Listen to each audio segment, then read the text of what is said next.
नमस्कार विद्यार्थी मित्रांनो, तुम्हा सर्वांचं मिस्टर प्रोफेसर या यूट्यूब चॅनलवर मी स्वागत करतो. दुसरे दोन न्यूमेरिकल्स क्लिअर.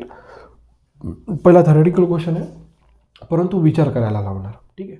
आणि सेकंड क्वेश्चन एक heat energy emitted by the black body किंवा ऑर्डिनरी बॉडीसाठी जो काही कॉन्सेप्ट आहे त्या कॉन्सेप्टवर आपण हा क्वेश्चन इझिली सॉल्व करू शकतो. क्लिअर.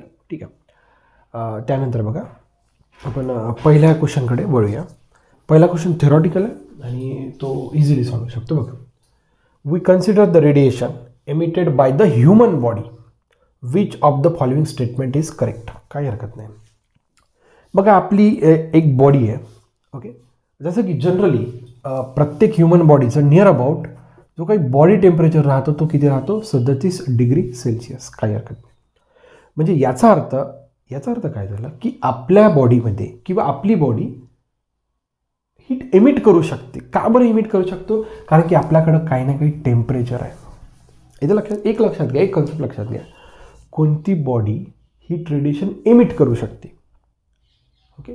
समजा आता एखाद्या बॉडीचं टेम्परेचर -4 डिग्री सेल्सिअस, ती बॉडी हीट एनर्जी एमिट करू शकते का? नाही, कारण की तिचं टेम्परेचर 0पेक्षा कमी आहे. आपण साधारण मनुष्य, ओके, ज्याचं बॉडी टेम्परेचर 37 डिग्री सेल्सिअस आहे, म्हणजे जगामध्ये जेवढे काही ह्युमन्स आहे प्रत्येक ह्युमन्स काही ना काही अमाऊंटमध्ये हीट एनर्जी काय करणार? एमिट करणार. ओके. याचं एकदम सिम्पल उदाहरण आहे. लहानपणी काय ना की तुम्ही आजोबाजवळ झोपता, आजीजवळ झोपता किंवा आपल्या आईजवळ झोपतो तर आपल्याला गरम जाणवत असेल. तुम्हाला प्रत्येक जणांना आजीचा आजोबांचा सगळ्यांचा एक्सपिरियन्स राहायला पाहिजे, तुम्हाला असायला पाहिजे किंवा असणारच. ओके. तर आपल्याला हीट एनर्जी म्हणजे आपल्याला बघा खूप गरम वाटायला लागतं. हिवाळ्यात आपण हे सहसा म्हणजे असं करतो. लहानपणी आपण हे मी पण केलेलं आहे. तर मग तो गरमपणा कशामुळे जाणवणार? Okay.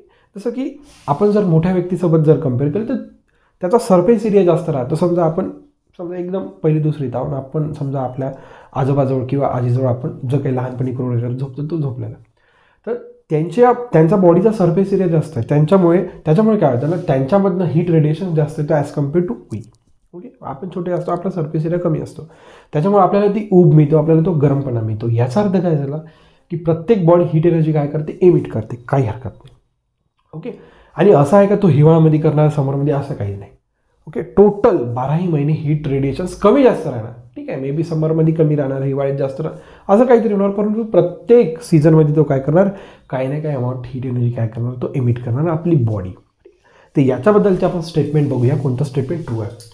The radiation is emitted only during the day. असं शक्य आहे का? नाही. ठीक आहे. तो दिवसभर, परंतु त्याचं प्रमाण कमी जास्त राहणार, पण दिवसभर. फक्त दिवसाच करणार, रात्री करणार नाही, असं पॉसिबल नाही. Clear. The radiation is emitted during the summer and absorb during the winter. असंही नाही. असं आहे का? समरमध्येच एमिट करणार, विंटरमध्ये पण एमिट करणार. ओके. प्रत्येक बॉडी काही ना काही एमिट करते, काही ना काही ॲब्झॉर्ब करते, परंतु समरमध्येच एमिट करणार, विंटरमध्येच ॲब्झॉर्ब करणार, असं शक्य नाही. इथं लक्षात, असं शक्य नाही.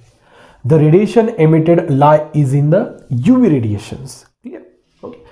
Fourth option, the radiation emitted in the IR region. एकदम सिंपल. बघा, ओके. प्रत्येक म्हणजे व्यक्तीमधून जो काही हीट रेडिएशन्सचे वेव्स जे काही बाहेर निघतात, तर यांचं बेटा वेवलेंथ राहते बेटा 700 ते 1000 नॅनोमीटर. ओके. ह्युमन बिईंग्समध्ये, ओके, प्रत्येक जो काही मनुष्य आहे, प्रत्येक जो काही व्यक्ती आहे, जो काही हीट रेडिएशन जो काही बाहेर निघते वेवच्या फॉर्ममध्ये. ओके. कशामध्ये निघते बेटा? वेव. मग ज्या काही वेव्ज निघतात त्या वेव्सची जर वेवलेंथ जर काउंट केली तर किती राहते? 700 ते 1000.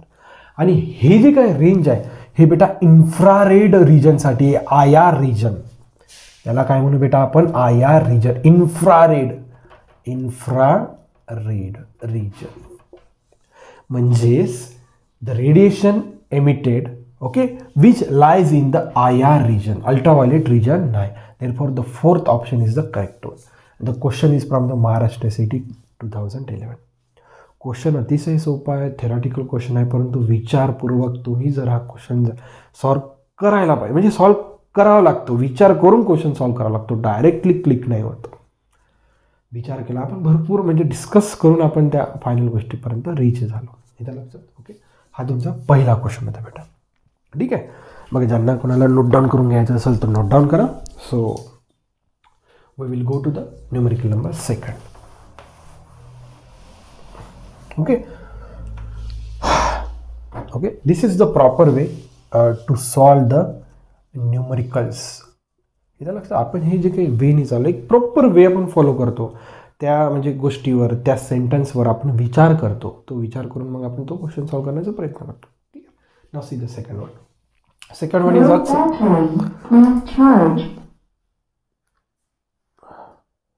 okay. Now we will discuss the second one, and the second one is also from the Maharashtra CET 2011 from the okay. Already I said the 3 examples were asked in the 2011 Maharashtra CET exams, and this is the last example from the 2011 exam. Now see, a black body at a temperature of 2 to 7 degrees Celsius radiates heat energy at a rate of 5 calorie per centimeter square into second. Full stop. At a temperature of 7 to 7 degrees Celsius, the rate of heat radiation per unit area, okay, in the unit of calorie per centimeter square into second will be. काही हरकत नाही, एकदम simple आहे. बघा काय आहे ना की एक ब्लॅक बॉडी दिलेली आहे. ओके, इनिशियली या ब्लॅक बॉडीचं टेम्परेचर T1 होतं 2 to 7 डिग्री सेल्सिअस. इने मग amount of heat energy, okay, या बॉडीनं अमाऊंट ऑफ हीट एनर्जी किती रेडिएट केली बेटा, 5 calorie per centimetre square into second. काही हरकत नाही. ठीक आहे.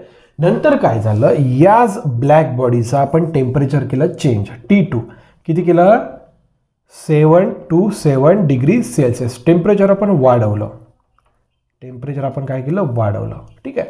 मग आता यानं हीट एनर्जी किती एमिट केली ते काढायचं आहे. एकदम सिंपल आहे. ओके, बघा ब्लॅक बॉडी आहे. इनिशियली ब्लॅक बॉडीचं टेम्परेचर होतं 2 to 7 डिग्री सेल्सिअस. तिने किती amount of heat energy emit केली, 5 कॅलरी. नंतर त्या बॉडीचं टेम्परेचर आपण इन्क्रीज केलं. 2 to 7 वरून कुठे गेलो आपण, 7 to 7 degree Celsius. Obviously heat energy काय होणार, इन्क्रीज होणार. काय होणार, इन्क्रीज. म्हणजे बघा तुम्ही जर सगळे ऑप्शन जर बघितले, 5 कॅलरीपेक्षा सगळे ऑप्शन्स कसे आहेत, जास्त आहे. याच्या लक्षात, एकदम सिंपल.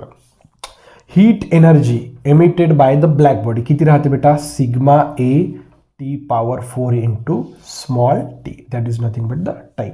ठीक आहे. बघा दोघांसाठी आपण टाईम सेम ठेवला. ओके, म्हणजे एका सेकंदमध्ये, ओके बघा, सेंटीमीटर स्क्वेअर इंटू सेकंद म्हणजे एका सेकंदमध्ये किती एनर्जी एमिट करताय, 5. मग इकडेच एका सेकंदमध्ये किती एनर्जी एमिट करते आपल्याला ते फाइंड आउट करायचं आहे. ठीक आहे. बघा पहिले हा फॉर्म्युला या आपण बॉडीसाठी यूज करू. E1. ठीक आहे. एरिया तर सेम आहे, सिग्मा स्टीफन कॉन्स्टंट सेम आहे, टेम्परेचर इथं किती आहे, T1. दोघांसाठी पण टाइम कसा आहे, same. Make it equation number first. E2 equals to sigma A T2 चा square into time, T2 power 4, sorry square आहे का, पॉवर 4 आहे, T पॉवर 4. याचा लक्षात बेटा. बघा heat energy emitted E2, sigma आणि कसा एरिया चेंज झाला का, नाही. टाइम चेंज झाला का, नाही. फक्त टेम्परेचर काय केलं, change. Make it equation number second. ठीक आहे. आपल्याला पाहिजे E2, therefore equation 2 divided by equation 1. Dividing equation 2 by equation 1, therefore on the left hand side E2 upon E1 equals to sigma A T2 power 4 into time divided by sigma A T1 power 4 into time. Sigma A and time get cancel. What remains, T2 upon T1. Laws of indices नुसार त्याचा power 4. ठीक आहे.